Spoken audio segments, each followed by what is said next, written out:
Assalamualaikum warahmatullahi wabarakatuh. Halo sahabat sebuah kisah misteri. Kembali lagi bersama saya, Rio Wijaya. Terima kasih buat sahabat-sahabat yang selalu mendengarkan kisah misteri yang saya ceritakan. Terima kasih juga buat sahabat-sahabat yang terus memberikan dukungan, memberikan support agar saya bisa mengembangkan channel ini. Kali ini saya akan menceritakan sebuah pengalaman yang saya alami. Tapi sebelum saya melanjutkan cerita ini, saya ingin sedikit memperkenalkan diri kepada sahabat semua. Kalau orang bilang tak kenal makanya tak sayang.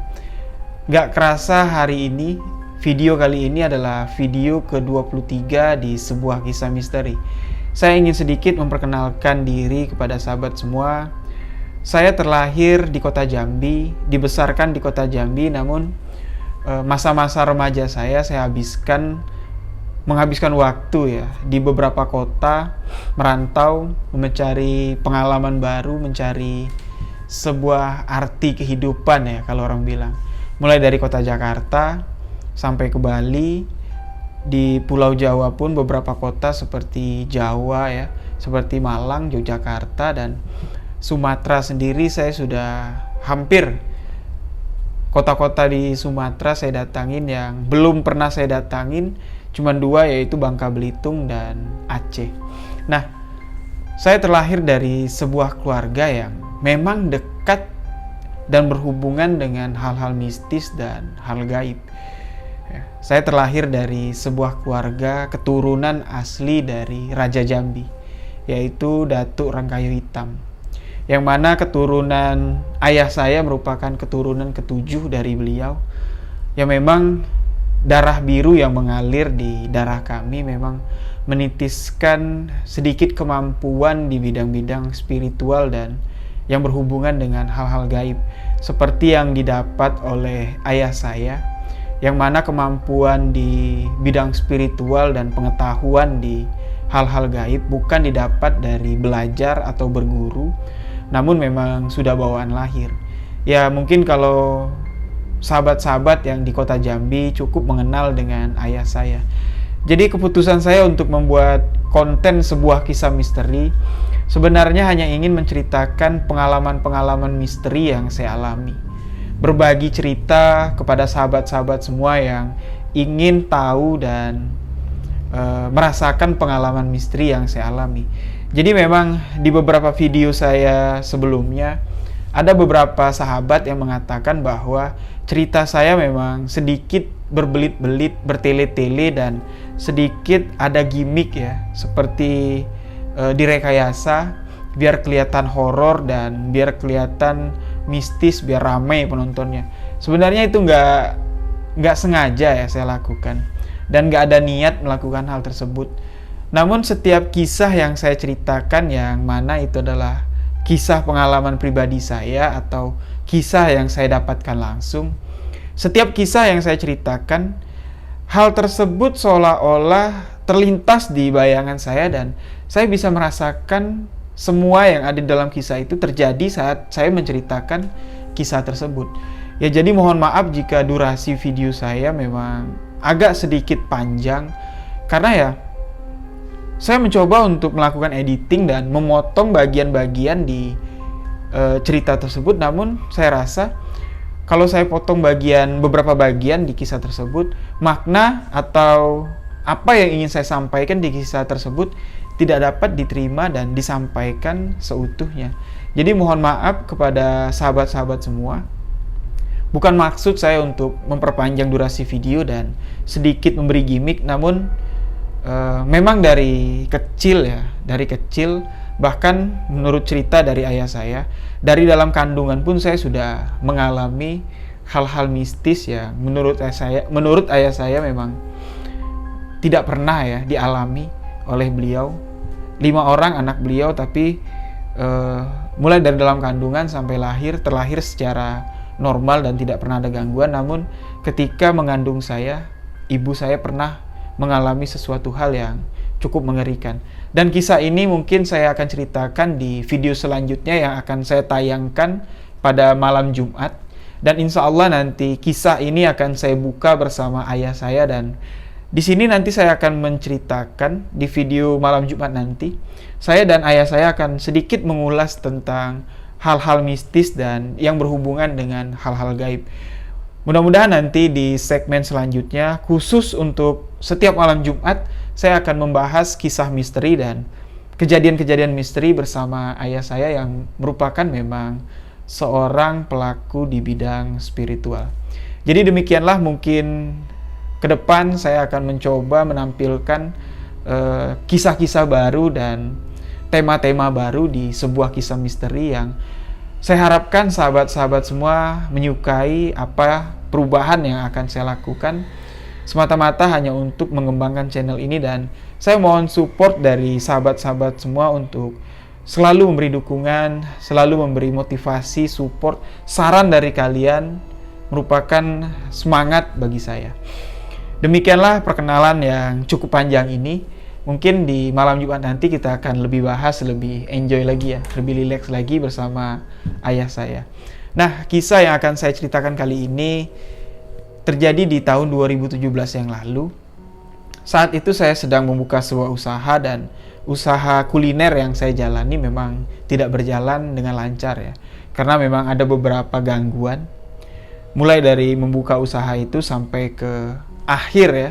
Sampai ke akhir saya memutuskan untuk menutup usaha tersebut. Memang 2 tahun yang panjang bagi saya. Bertubi-tubi masalah, bukan hanya masalah pribadi, namun masalah gangguan mistis ya. Pengalaman-pengalaman misteri yang cukup banyak saya alami, dan nanti di segmen video selanjutnya akan saya ceritakan dari awal sampai ke akhir. Kisah yang akan saya ceritakan ini sebagian kisah di segmen ya, di cerita pengalaman saya di 2017 membuka usaha. Jadi ketika usaha saya sudah mulai hancur ya, dan saya memutuskan untuk tutup, salah seorang teman saya, Rian, yang datang mengunjungi saya, mengatakan bahwa mungkin kuliner makanan yang saya jual tidak menarik pembeli. Nah, dia dulu pernah berjualan bakso, namun baksonya seperti franchise gitu ya. Dia mengambil bakso dari agen dan dijualnya lagi. Bakso yang dijualnya sangat laris. Bahkan sehari yang dia jual bisa sampai 100-200 porsi.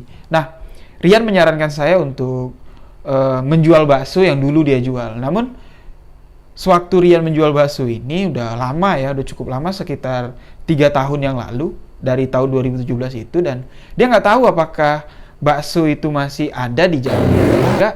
Nah, jadi dia memutuskan mengajak saya untuk pergi langsung ke tempat bakso itu. Jadi di perjalanan Rian bercerita bahwa memang dia nggak lama jualan bakso itu, sekitar 6 bulan. Sekitar 6 bulan dia menjual bakso itu, ramai sekali.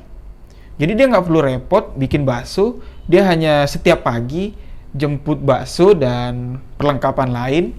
Nanti setelah habis terjual atau dihitung porsi terjual, dia akan bayar sore harinya ke agen bakso tersebut. Di sini Rian menyebutkan kalau agen bakso ini orang yang datang dari Pulau Jawa dan dikenal sebagai Pak D Kawi. Nah, di sini kita sebut saja dengan panggilan Pak D ya. Pak D ini rumahnya cukup jauh ya dari tempat saya, dan siang hari itu saya langsung pergi bersama Rian. Sekitar jam 6 sore menjelang maghrib saya sampai ke rumah Pak D. Nah, di situ memang berhubungan maghrib ya.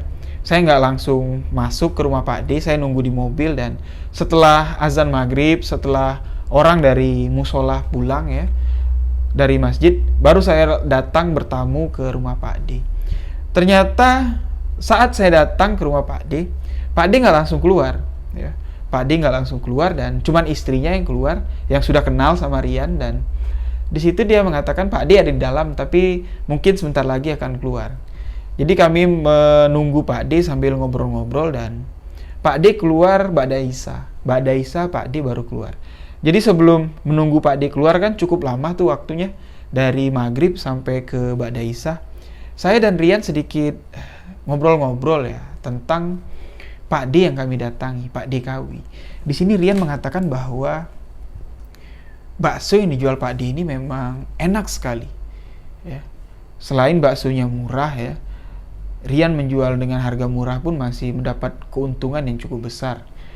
Tapi di sini orang mengatakan bahwa bakso yang dijual Pak D ini merupakan bakso yang melakukan pesugihan.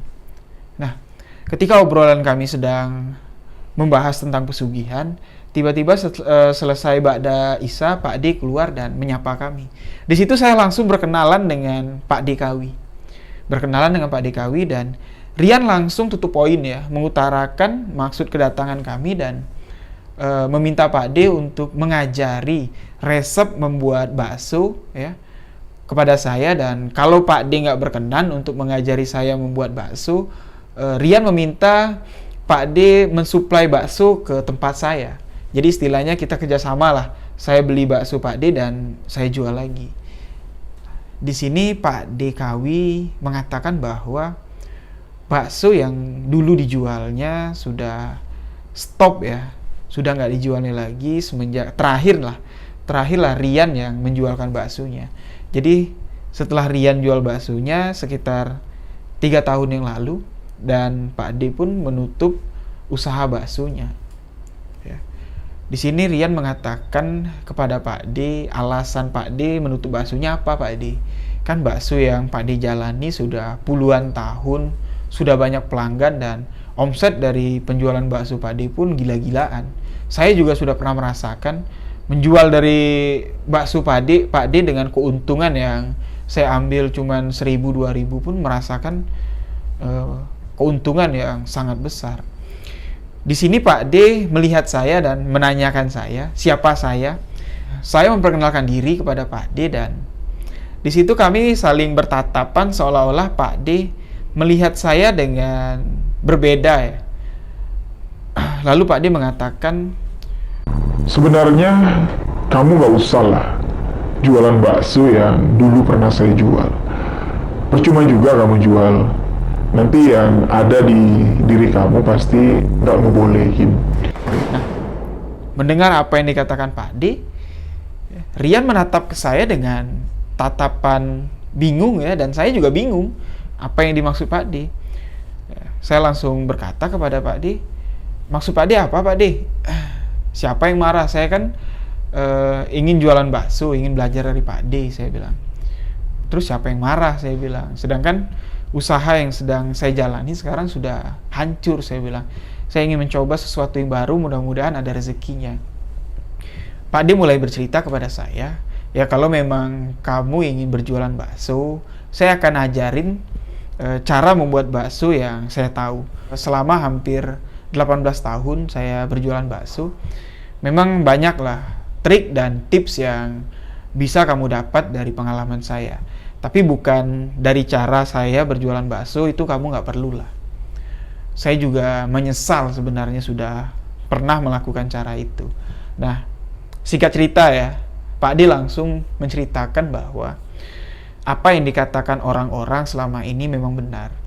Orang mengatakan saya Pak D Kawi, Pak D Bakso, memang itu benar. Nah, Pak D Kawi yang disematkan orang-orang kepada saya karena orang-orang tahu bakso yang saya jual merupakan usaha pelaku dari pesugihan saya yang dulu saya ambil dari Gunung Kawi.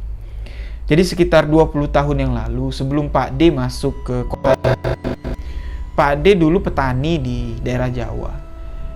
Dia memutuskan untuk pindah hijrah dari Pulau Jawa ke Sumatera karena melihat keberhasilan rekannya yang berdagang bakso di kota Jawa. Dan di situ dia ikut berjualan ya, diberikan modal sebuah gerobak, namun usaha yang dijalani Pak D nggak semudah yang dia bayangkan. Bakso yang dijualnya kadang laku, kadang enggak. Ya. Hampir 1 tahun Pak D berjualan bakso, namun selalu nombok, Pak D bilang. Jadi keluarganya, waktu itu Pak D baru menikah ya, belum memiliki anak. Istrinya tiap hari boleh dikatakan makan bakso.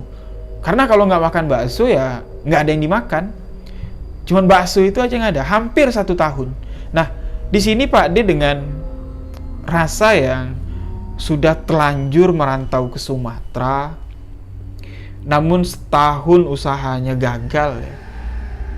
Dia selalu bertanya ke temannya yang berhasil melakukan usaha bakso itu, tapi seolah-olah temannya ini menyimpan sebuah rahasia. Ya. Sebenarnya Pak D di situ sudah tahu kalau temannya ini melakukan pesugihan atau menggunakan penglaris. Ya. Soalnya bakso yang dia jual merupakan bakso dari temannya, kok temannya laris dia enggak.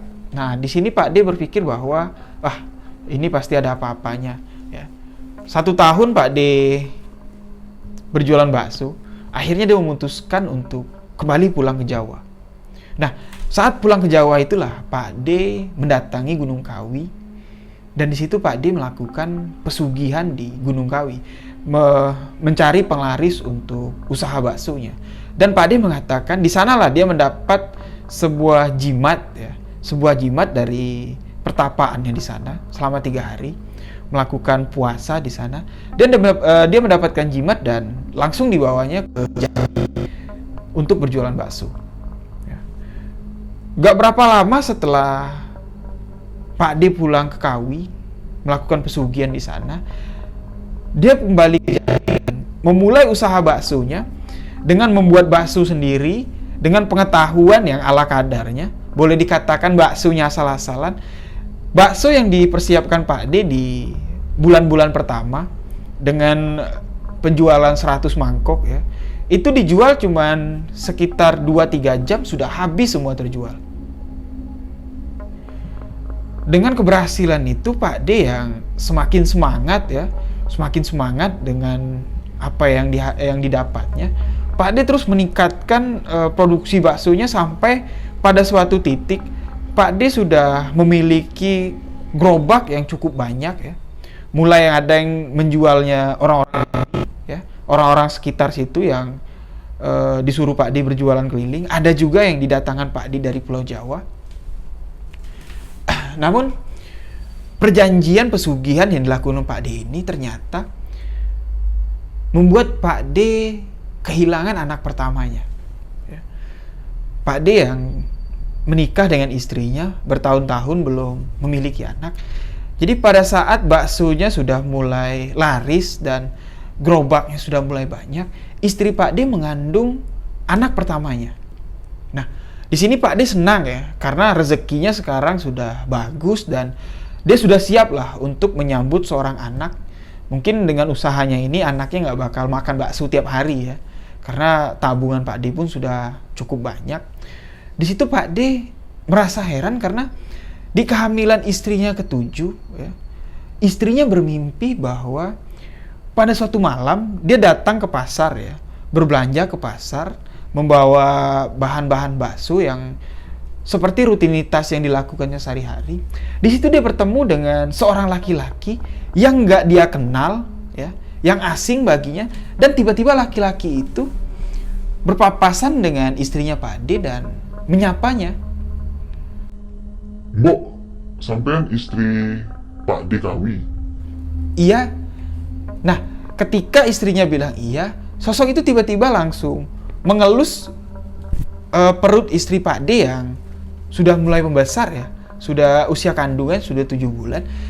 Di situ tiba-tiba, ya, saat bangun, kandungan dari istri Pak D ini tiba-tiba menghilang. Perutnya yang tadi buncit, ya, hamil, ya, terlihat besar. Di situ setelah mimpi didatangi seorang yang asing dan menanyakan istri Pak D Kawi, dijawab iya dan mengelus perutnya. Perut itu langsung kempes.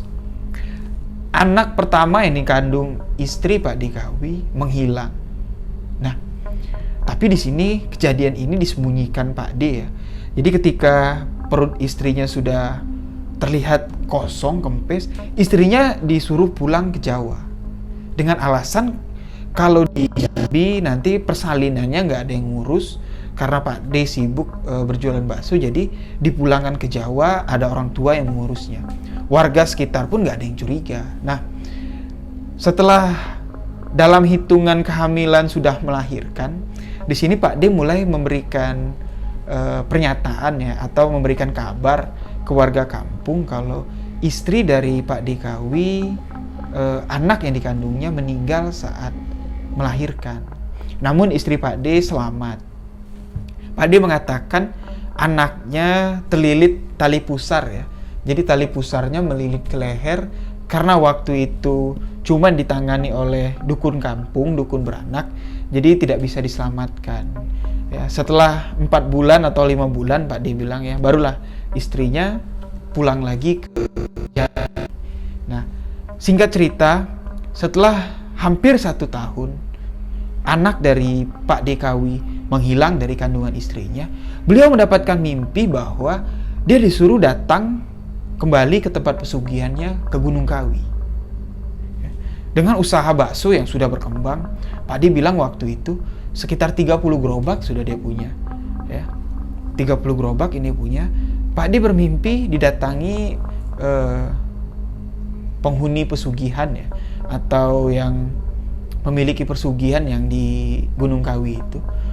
Sosok yang Pak D bilang menyerupai manusia yang cukup mengerikan ya, dengan badan yang berbulu, layaknya seperti jin lah. Mendatangi Pak D, meminta Pak D untuk datang ke sana membawa sesaji, melakukan sedekah ya, atau apa ya, bawa tumpengan ke sana dengan membawa kambing bakar ya, kambing bakar dan tumpengan dibawa ke sana. Jadi Pak D yang mendapatkan isyarat dari pesugihannya datang ke sana di malam Jumat Pon ya. Pak D bilang malam Jumat Pon Pak D datang ke sana. Di sana dia bertemu dengan sosok yang melakukan perjanjian pesugihan dengan Pak D. Pak D yang sudah siap membawa tumpengan dengan membawa kambing guling ya. Di situ Pak D diminta untuk memakan sesajen yang ada di sana. Ya memang sesajen yang dibawa Pak D mewah ya. Dengan nasi tumpeng lengkap dengan lauk-lauk semuanya, lengkap dengan buah-buahan dan 1 ekor utuh kambing. Jadi Pak D disuruh memakan sesajen yang dibawanya, dan setelah Pak D memakan yang ada di sana, ya, memang tidak habis Pak D bilang, nggak sampai habis karena ya nggak kuat lah saya makan nasi tumpeng segitu besar ya. Jadi dimakan secukupnya oleh Pak D dan ditanya oleh sosok itu, apakah kamu sudah kenyang? Kalau belum kenyang, makan lagi. Kalau belum kenyang, makan lagi. Habiskan. Jadi Pak D memakan secukupnya sampai dia terasa kenyang, dan setelah Pak D makan, di situ sosok gaib itu mengatakan kepada Pak D, Ini adalah makanan yang enak yang terakhir boleh kamu makan. Nah, Pak D bingung ya. Apakah saya bakal mati ya? Dalam hati Pak D bilang gitu. Apakah hari ini saya akan menjadi tumbal pesugihan? Tapi baru beberapa tahun, belum juga sampai ke puncaknya saya menikmati hasil pesugihan ini. Tapi kok saya sudah tidak boleh makan makanan yang enak lagi ya. Pak D berpikir hari itu dia akan mati di tempat itu menjadi tumbal pesugihan. Sosok itu kembali menegaskan kepada Pak D, ini merupakan makanan terakhir yang boleh kamu makan, makanan enak yang boleh kamu makan, daging terakhir yang boleh kamu makan. Setelah hari ini, kekayaan yang kamu dapat dari hasil pesugihan ini, hasil dari usaha dagang yang kamu lakukan, tidak boleh kamu foya-foyakan, tidak boleh kamu nikmati.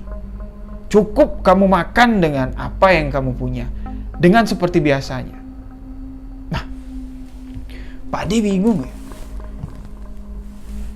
Dia melakukan pesugihan untuk dapat menikmati hasil yang dia punya. Ya.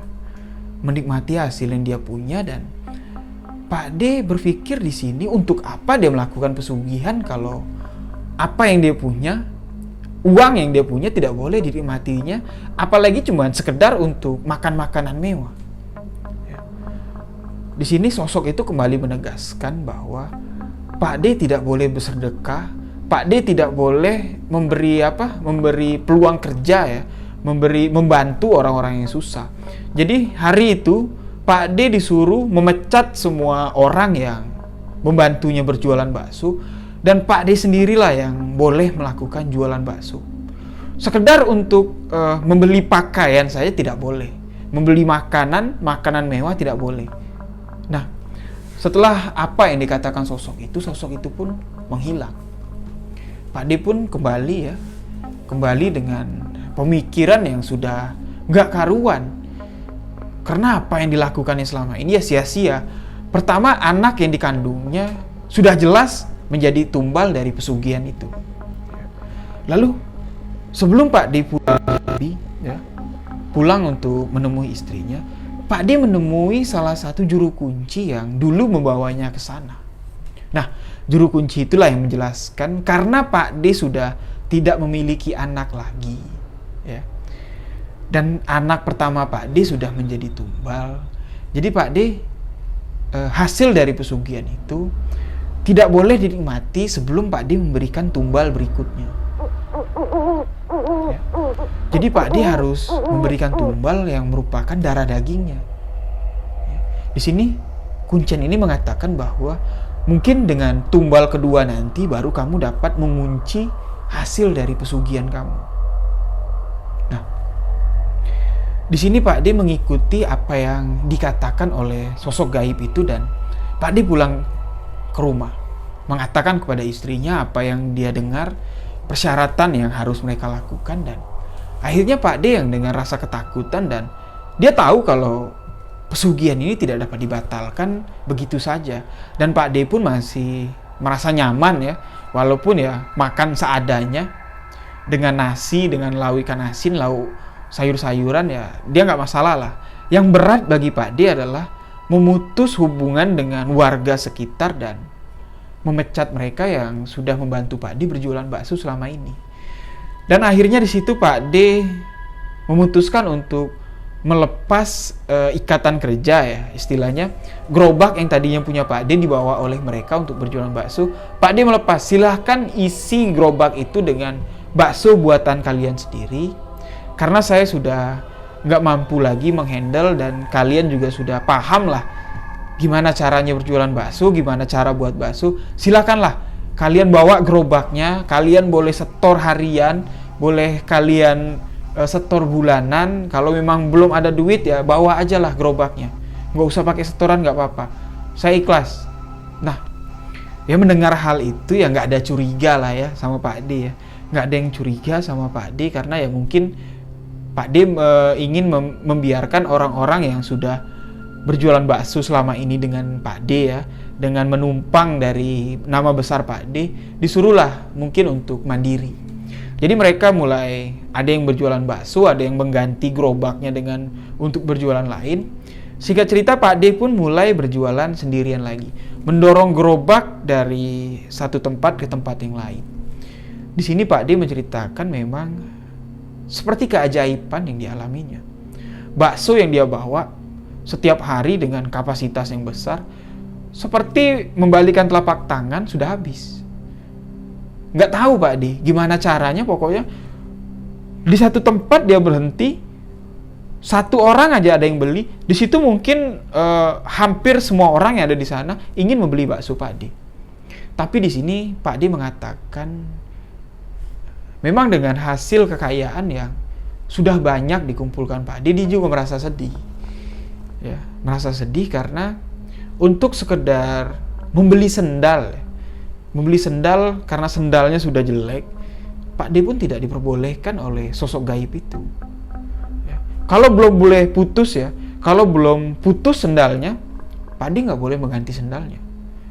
Jadi ya begitulah kehidupan Pak D, dengan pakaian ya lusuh, istrinya juga kasihan dengan keadaan istrinya ya. Kepingin seperti tetangga-tetangga lain memiliki gelang emas, cincin emas, namun tidak bisa.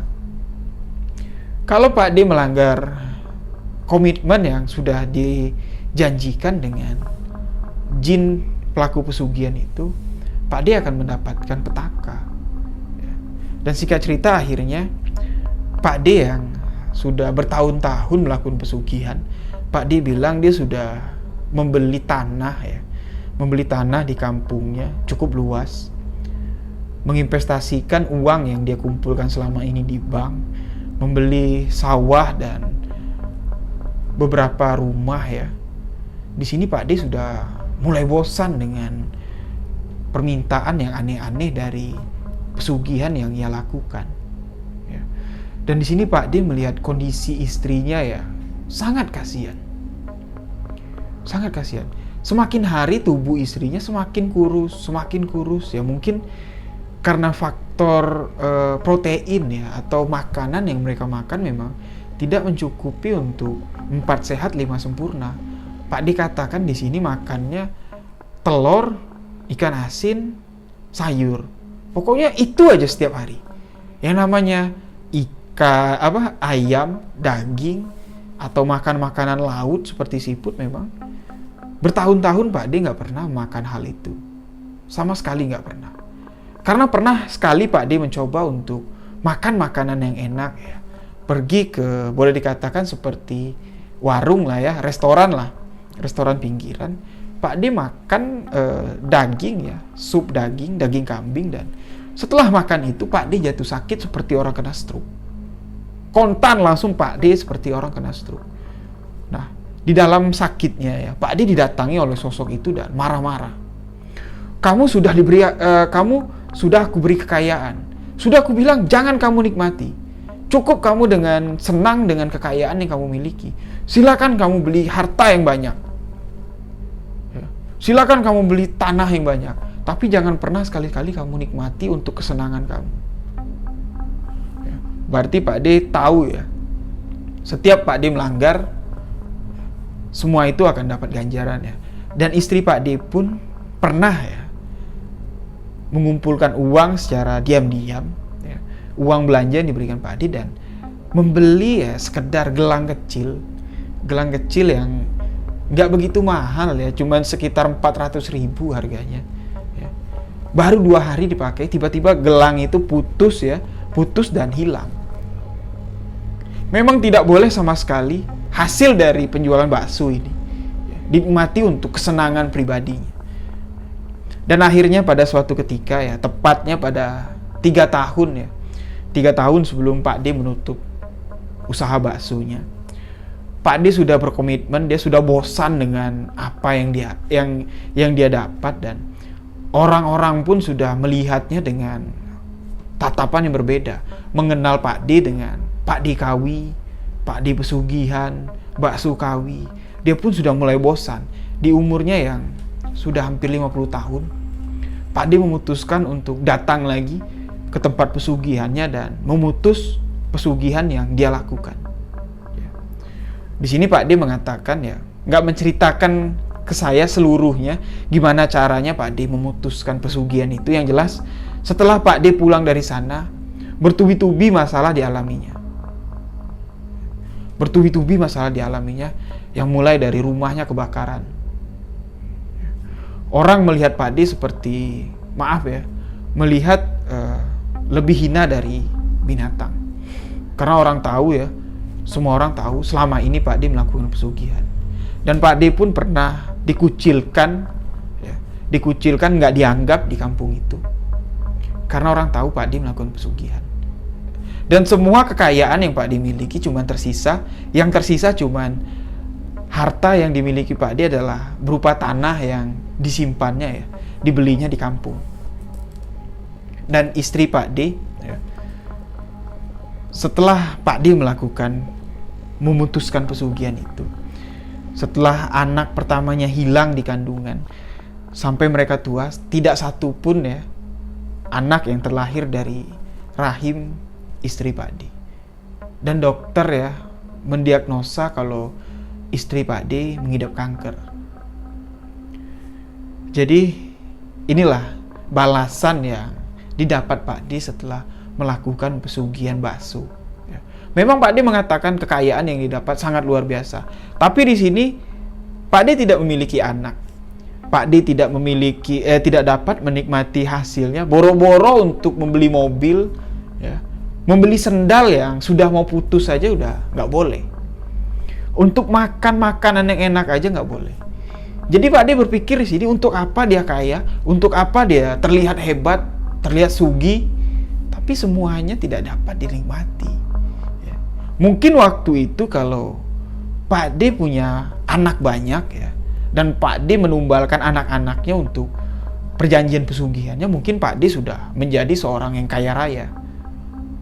Tapi Pak D setelah mendapatkan anak yang dikandung istrinya 7 bulan dan anak itu keguguran, Allah tidak memberikan rezeki berupa anak lagi, tidak menitipkan anak lagi ke Pak D dan istrinya. Mungkin di situ kebesaran Allah yang ditunjukkannya kepada Pak D, bahwa Sebenarnya orang-orang yang dititipkan rezeki berupa anak merupakan orang-orang yang sangat beruntung.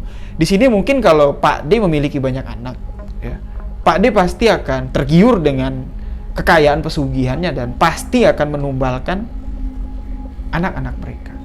Namun Allah di sini Maha Kuasa, Maha Tahu. Ya. Allah tidak menitipkan lagi anak kepada orang yang tidak tepat.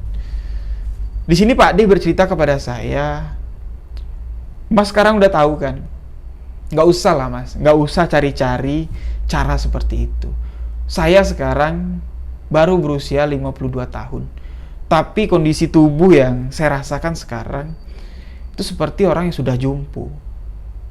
Tadi saya memang lambat keluar dari rumah ya. Saya tahu ada Mas Rian yang datang. Saya setelah sholat maghrib, ya, setelah selesai sholat maghrib, ini seluruh kaki saya seperti ditusuk-tusuk jarum. Jadi memang kalau sudah waktunya maghrib ya, setelah sholat maghrib saya langsung rebahan.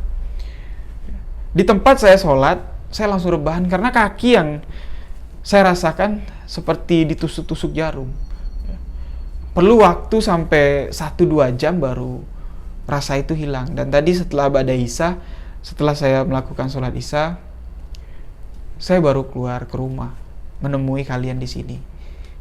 Nah, di sini Pak D mengatakan bahwa memang pesugihan yang dia lakukan memang bukan cerita bohong dan apa yang dikatakan warga selama ini memang benar. Pak D memang melakukan pesugihan. Jadi Pak D ini dikenal dengan Pak D Kawi atau bakso pesugihan. Mungkin inilah kisah yang dapat saya sampaikan. Pengalaman saya di tahun 2017 yang boleh dikatakan waktu itu diajak oleh teman saya mencari seseorang yang pernah melakukan pesugihan. Memang pada waktu itu kondisi saya sangat down ya. Usaha yang beberapa kali saya lakukan hancur. Namun di situ Allah memberikan saya masih dengan kekuatan iman. Saya mendatangi Pak D Kawi bukan tertarik dengan pesugihan yang dilakui lillahi ta'ala. Ya, lillahi ta'ala bukan pesugihan dengan pesugihan yang dilakukan, tapi saya sangat tertarik dengan kejadian mistis yang dialaminya. Karena memang saya hobi mendengarkan kisah-kisah tersebut, apalagi ini adalah kisah nyata yang dialami Pak D itu langsung. Di situ memang Pak D melihat saya memang Pak D ini orang yang berisi ya. Dalam arti kata memang orang yang memiliki kemampuan lah. Di situ Pak D tahu kalau saya berbeda ya. Pak D di situ bilang orang yang ada di dampingan saya pasti akan menolak kalau saya melakukan pesugihan yang Pak D lakukan. Di situ Pak D ketakutan ya dan langsung menyebutkan kepada saya dan menceritakan kisah ini kepada saya. Sebenarnya kisah ini nggak pernah Pak diceritakan ke orang lain. Ya, bahkan Rian pun baru mendengar kisah ini barengan dengan saya. Demikianlah kisah saya kali ini. Terima kasih buat sahabat semua yang telah mendengarkan kisah-kisah misteri yang saya ceritakan.